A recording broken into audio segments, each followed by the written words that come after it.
A nossa vida precisa mudar. Nós não podemos ficar numa vida velha. O que a primeira leitura está mostrando ali, através do profeta? Que Deus corrigiu aquele povo. Não é que Deus pegou agora, eu vou acabar com eles, vou mandar um raio. Aí vai lá, raio, forma aqui, eu pego o raio na mão, jogo. Não é isso não, gente. A gente tem que entender a profecia e a leitura. Aquilo que aconteceu e que foi prova para aquele povo, Deus aproveitou daquilo para corrigir aquele povo. Para ver se aquele povo entrava no eixo. Deus, às vezes, Ele aproveita dessas situações para corrigir, porque a palavra é muito concreta. Deus corrige aqueles que Ele ama.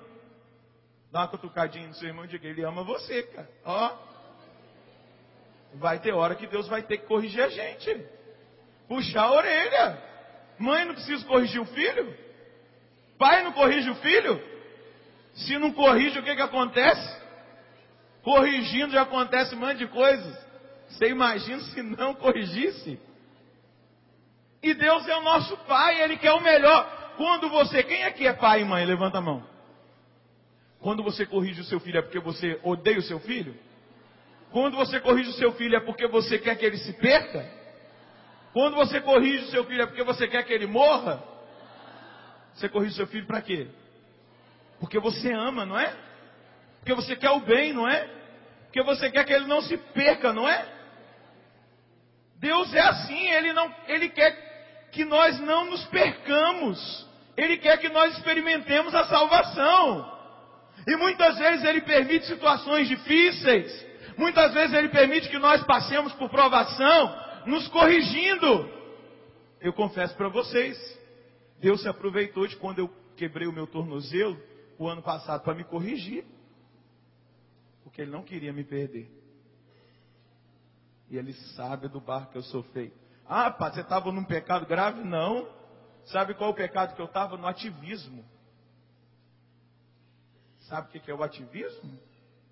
O ativismo é quando você entra num monte de atividade e esquece a quem você está servindo. Ele até faz através de você. Fazia. Quantos foram beneficiados? Quantas vezes eu vim aqui? Quantas pessoas experimentaram milagres?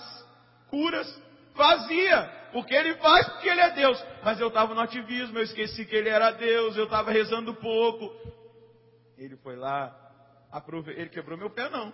De jeito nenhum. Deus não quebrou meu pé. Eu quebrei o meu pé jogando espirobol. Ele aproveitou da quebra para me corrigir. Imagina se eu pensar que Deus quebrou o meu pé. Que Deus é esse, gente? Você já quebrou o pé do seu filho? Para ele não ir na praça depois que o Brasil ganhou o jogo? Imagina, Deus não quebrou meu pé. Eu quebrei meu pé, que se eu não estivesse lá jogando, eu não tinha quebrado. Se eu estivesse rezando, eu não tinha quebrado o pé. Ele se aproveitou. E como se aproveitou? Eu fiquei 1 mês e meio deitado. Primeiro fiquei 9 dias internado, com dor.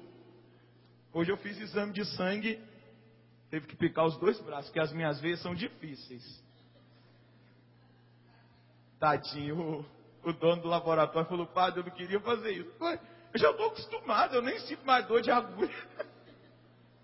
Fiquei lá no hospital, teve que chamar a gente lá das crianças para pegar minha veia, ninguém achava a veia. Fiquei lá 9 dias. Depois fiquei 1 mês e meio deitado. Quando completou 1 mês e meio, eu dei uma trombose. Depois da trombose, eu fiquei internado mais 9 dias. Levando agulhada. Gente, como foi bom. Eu não sou masoquista, não. Mas como foi boa a correção de Deus para a minha vida. Me converteu. Você está diante de um padre convertido.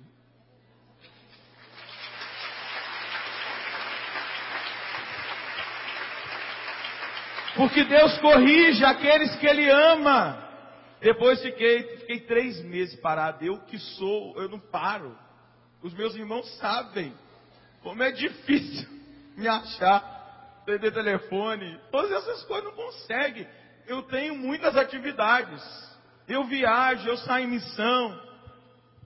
Eu tenho missa. Na segunda, dos combatentes na Canção Nova, termina 11 horas da noite para os membros da comunidade. Na terça, eu saio, venho aqui uma vez por mês, vou lá na AMAN, na Academia Militar das Agulhas Negras, para cuidar dos cadetes, e aí vai. Na quarta, a missa do clube, isso fora o dia inteiro. Na quinta, a missa em Lorena. Na sexta, eu saio em missão. Volto na segunda, começo tudo de novo. Só que hoje, eu sei quem é o Senhor. Não sou eu, é Ele. Hoje a minha vida de oração mudou. Mais ainda agora, depois que eu voltei de Roma. Fui visitar Francisca e Clara. Meu Deus, que conversão lá em Assis. Depois visitei o Padre Pio. Meu Deus, que conversão para a minha vida. Depois fui lá no Frei Galvão. No Frei Galvão não. São Bento. Em Subiaco. Que conversão para a minha vida. Eu falo para vocês. Se eu rezava antes, hoje eu estou rezando o dobro. Porque eu tive contato com homens e mulheres santos na igreja. E como eles se santificaram? Se rendendo a Deus em oração, acreditando que Deus era soberano, acreditando que Deus era o tudo da vida deles, deixando todas as coisas. Gente, quando eu cheguei no santuário onde São Miguel apareceu, lá no Monte Gargano, tem um lugar lá onde Francisco de Assis chegou.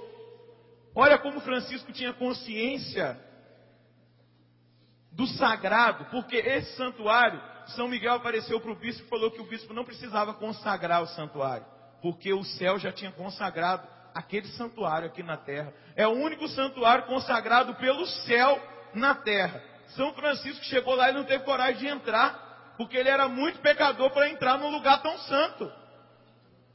Ele ficou do lado de fora. Tamanha era a consciência dele do sagrado, tamanho era o respeito dele por Deus, tamanho era o desejo do coração dele de agradar a Deus. E eu pergunto para mim e para você, nós temos agradado a Deus? Nós temos sido agradáveis a Deus com a nossa vida? Ou nós vivemos como os pagãos, como os ímpios aí fora, que nem conhecem a Deus? Porque hoje, meus irmãos, fala, lá na Europa você vai, então tem muitos ateus, pessoas que se declaram que são ateus. Só que hoje, o maior índice não é de pessoas que se declaram ateias. O maior índice é do ateísmo prático. Sabe o que é o ateísmo prático? Eu venho para a missa dominical, eu venho para a igreja, eu participo de grupo de oração, mas depois que eu saio lá fora, eu vivo como se Deus não existisse. A minha vida moral, a minha vida na sociedade não corresponde com aquilo que eu digo que eu sou. Sabe o que Mahatma Gandhi dizia? Que ele não era cristão, porque o único cristão foi Jesus Cristo, porque ele não via nenhum cristão dar testemunho de fé. Será que as pessoas que veem você vindo para a igreja, quando olham as suas atitudes, o seu comportamento, seus colegas de trabalho, de faculdade, de escola, os seus vizinhos, eles veem e testemunham que você é realmente cristão?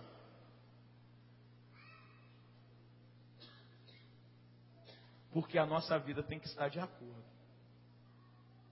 Ou eu sou ou eu não sou. Esse ateísmo prático tem rondado a vida dos cristãos. A gente vive como se Deus não existisse. As nossas conversas